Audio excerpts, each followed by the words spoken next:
Hello. Hi, everyone. Hello. I hope you can all hear me. I'm Manette of CCN-BADA Philippines, and welcome to Let's Talk Study in Australia, your exclusive 10-minute update for every aspiring international student out there. So, in our episode, we are going down the basics in choosing a university in Australia. All right. So I hope may nag-tune in na sa ating live session because joining us today is the recruitment manager for the Philippines from Western Sydney University. And guess what? She's also a former international student herself. And siya ang ating special guest na magbibigay sa atin ng tips in choosing a university. So, without further ado, please help me welcome our special guest, Miss Nicole Ting. Hi Mo, hi everyone. Thank you for inviting me to your one of your talk sessions. Glad to be of help naman to our aspiring students sa Australia. Yes. Yes, well, it's our pleasure to have you, Nicole.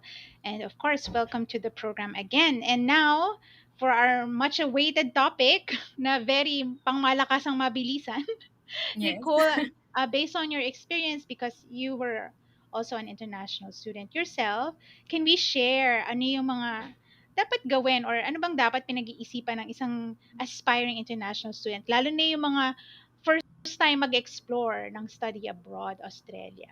Mm-mm. Please go. Siguro first of all, congrats kasi nagkaroon kayo ng interest, ng idea to study, di ba?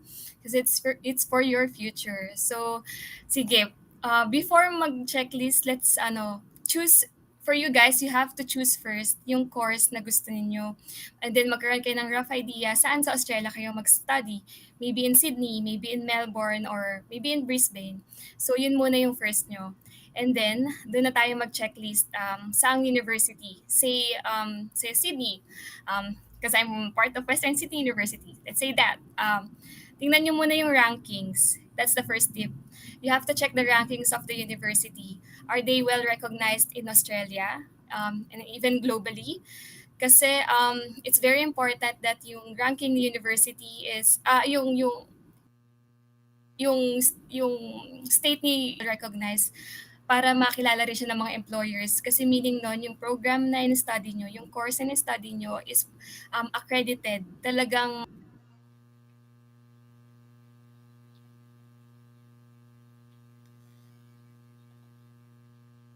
Ayan, medyo parang nawala si Nicole. So I think Nicole was just saying about the rankings. It's something that we can check now. Nicole, are you still there? Ayan, because we are live, ganito talaga pong nangyayari. So let's just give her a few minutes or seconds to come back. okay That's na. okay, Nicole. I think you are back. All right. So quick lang, we got lost dun sa checking the university and course ranking. You were mentioning why it's important. Can we go back to that part? Sure, sure. So yes, it's important talaga to check your rankings. Kasi ikaw, actually, personally, you would be proud if you're part of a top university in Australia, right?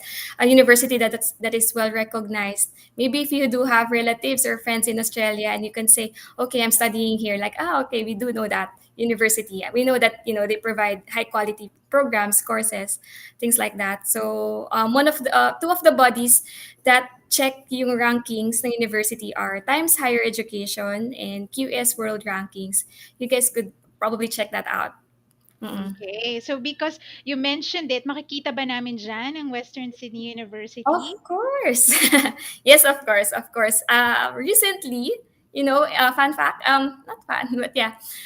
Recently, Western Sydney University improved its ranking by 16 places just this year. So, ang taas ng jump niya. And then, every year, nagja-jump siya. So, yeah. Wow, congratulations to Western Sydney. All right, do we have another recommendation? So check university and course rankings. What else can we add to our checklist? Mm.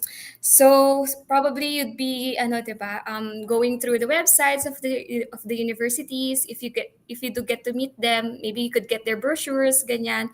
You could go through their services and facilities kasi it would be really good if you know yung mga ino-offer nila. Example, of course, yung library, very vital for your learning. Do they have this one, Career Hub? Kasi yun yung service na would help you to land yung jobs sa Australia, maybe internships, mga placements sa hospitals. Kapag nag-graduate na kayo, graduate positions, so do they have that career hub, yung site sa university para maghanap ng work? Um, Hello? Yes. Ayan. Okay, sorry, akala ko nawala. Okay, so check nyo rin if si university may 24/7 campus security, para din matuwa, ano yun, security rin ng parents. True. Counseling services, ganyan. Study support, airport pickup, and then mga access to public transportation para hindi rin nahirapan si student, ganyan. Yes. Yun, yung mga things like that are, very important. And to note, these are all provided by the Western Sydney University. Yan. Well, thank you for sharing that, Nicole. I would agree. These are probably very basic. Parang it sounds so simple, pero very important siya sa student journey. Talaga. Mm-mm. So, yung minsan hindi natin agad naiisip yung mga bagay na yan. So, thank you na in-emphasize natin yan. And I hope in-note natin yan kung nag-aspire tayo to study abroad. Because I think even in other countries, applicable tong tips mo. Right? Mm-mm. True. Okay. All True. right. So, what else can we check? So, na-check na namin yung ranking. Okay naman yung mga facilities. Anything that you would like to add to that? Oo.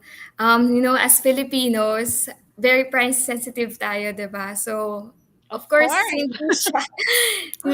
Yes, yung Australia, medyo steep yung tuition fee niya. Kaya if we are really, aspiring to be international students in Australia, we have to look up yung mga cost, yung tuition fees. BADA Philippines could help you guys. Kasi, Yeah. mako-compare niyo kung magkano yung tuition fees na ino-offer per universities. Kapag nag-shortlist na kayo ng universities na prefer Mhm.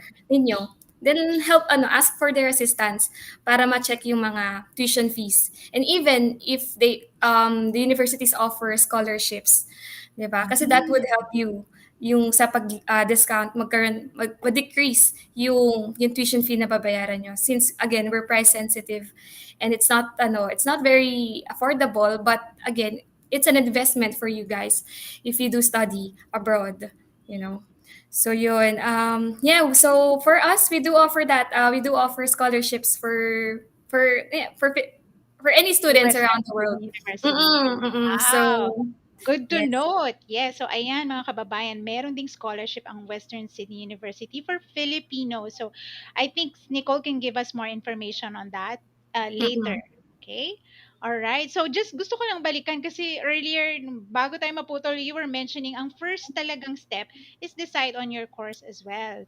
Mhm. Parang side by side sila in choosing a university. How do we even begin in deciding our course, Nicole? Kasi ang daming Oo. pwede. Totoo, Right? totoo. Like there are hundreds of, bachelor programs or postgraduate kung gusto niyo mag-masters, ganyan. For me, siguro sa inyo, it depends on your background. Mhm. If you finished high school, then of course the next step is bachelor's. But for Australian universities, they look for your background if Australian equivalent ba yung natapos nyo na high school degree. Mhm. Kasi yun yung importante, Australian equivalent eh. Kung if it is, then you can jump into to bachelor's. But if not yet, we can go through a pathway, example, diploma or foundation if kailangan pa ma-meet yung ganyan certain qualification. Mhm. But if let's say you're part of the top university schools, equivalent na siya, yung degree na natapos nyo is equivalent to Australians high school, then you can go for bachelor's. And then if you do have finished yung bachelor's nyo, then you can jump into master's. Ganyan. Again, it depends if your university is qualified or accredit Australian equivalent. Mhm. I see. Sorry guys, kasi like us for BADA Philippines as an education agent, we also assist in helping you, um, I guess, check on your course options. And we try to Mm. align it also to your future goals. So hand in hand talaga with this university's assistance. And of course, do some research. I think ito talaga yung bottom line, right? Mag-research din tayo Mm. on our own. Pero Oo, anong course yung gusto gandang niyo, naririnig nyo ganyan. na from the real life experience of an international student in Australia than herself, like what Nicole is sharing right now. Okay, Nicole, meron ka pa bang gustong i-add there or we're okay with that? If you might want to know more about the scholarships, ayun. So, say you have a grade for us with Western Sydney University, if you have a GPA, yung overall grade nyo ng high school or ng bachelor's degree nyo ng 85, yeah, you could get 3,000 scholarship every year. So, 3 years lang ang bachelor sa Australia. 3 years usually, sometimes four. And then Short. yun, every year yung discount na 3,000. Or if yung grade nyo is 87, you could qualify for 6,000 scholarships. So yun, Mm, and even you have 50% na scholarship. So yun yung mga nilok nyo talaga. Yung affordable na plus may scholarship pa na available. yes. Ang dami nating natutunan ngayon kay Nicole. So, Nicole, can we just recap ano yung tips na shinare natin? Oh, number one, yung ranking. And then, ng university, check nyo yan. And then yung second, yung facilities, yung support na mapaprovide sa inyo ng university. And then yung third, yung cost. Of course, yung cost, yung scholarships, you have to look for it and apply soon para kasi, usually kasi limited yung mga scholarships. So, apply agad. Yes, Ayan. and pag marami pa, kung may other questions pa kayo, Nicole, how can they reach you? Yung mga Yes, so audience natin. yes, you can reach me through my number, which will be shown in the screen later. You Yes, can absolutely. yung mobile number ko. You can message me on WhatsApp. You can also contact me through my email, which also will be shown sa screen niya later. So yun, hope you guys can have this, grab this opportunity to study in Australia, and I'll be there to help you guys. Of Yun. course. Well, I think that's all the time we have for now. Medyo OT tayo, but it's fine. Thank you very much for joining us today, Nicole, and for arranging your setup para agad maka-push through tayo dito sa session because I know it's our lunch break. So I hope everyone had a packed lunch with all these information that we have given. Sa mga nanonood live or on replay, we hope this helps you in choosing a university or even beginning your exploration. And thank you for tuning in. We hope to see you for another round of Let's Talk Study in Australia. That's it, guys. Have a good day. Bye. Thank you.